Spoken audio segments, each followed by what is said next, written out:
Mu gihe hari hagezweho umwanya wo kubaza ibibazo no gutanga ibitekerezo muri Rwanda Day yabereye Amsterdam ku gatandatu, uwitwa Maurice Rwambonera yabajije ikibazo agaragaza ko hari abo yakanguriye gutaha bagera mu Rwanda bagafungwa ku mpamvu atazi.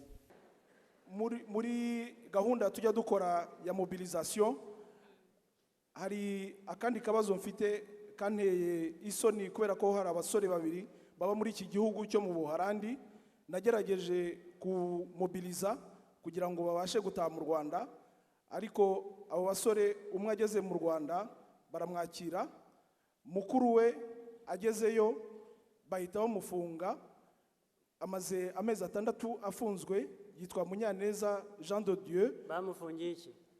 Kugeza n'ubu ibyo byatumye ejo bundi nifata indege kugira ngo njye kumusura muri prison, kuko numvaga binteye isoni ko ari njye wamugira inama yo gutaha. Wasanze ari iki? Namusuye muri prison arambwira ati kugeza ubu maze kwitaba inshuro zigera kuri 6. No, ariko iyo baza abamufashe uwafashwe we cyo ni ikindi kibazo. Abamufashe bavuga ko ntabwo mwashoboye kubabaza. Navuyeyo nimugoroba mva mu Rwanda. Utarabona ubaza?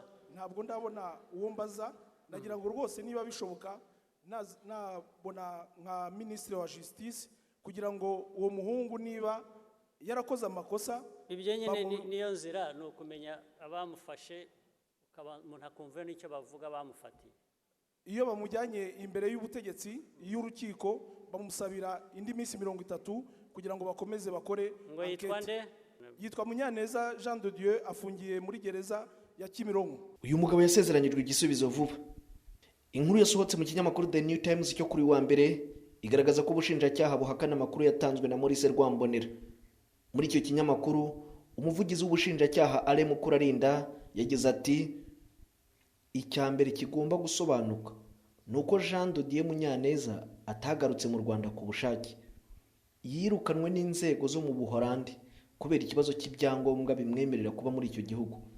Ikindi kandi ni umwe mu bashakishwaga kubera uruhare bagize muri jenoside, kuko urukiko rwa Gacaca rwo muri Nyanza rwamukatiye igifungo cy'imyaka 15 adahari.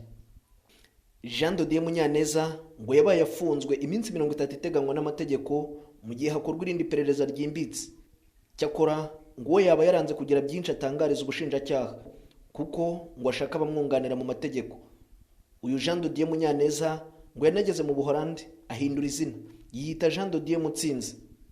Naho kubirebana n'umuvandimwe we witwa Gervais Munyaneza ngo yarafashwe arabazwa nyuma ararekurwa.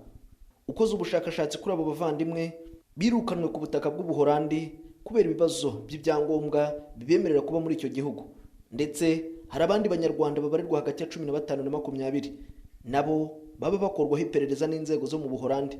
Bamwe bakekwaho kugira uruhare muri jenoside, abandi bakaba bari muri iki gihugu mu buryo butemewe n'amategeko, ku buryo nabo ngo bashobora kuzisanga boherejwe mu Rwanda nk'uko byagendekeye Jean de Dieu Munyaneza n'umuvandimwe we Gervais Munyaneza.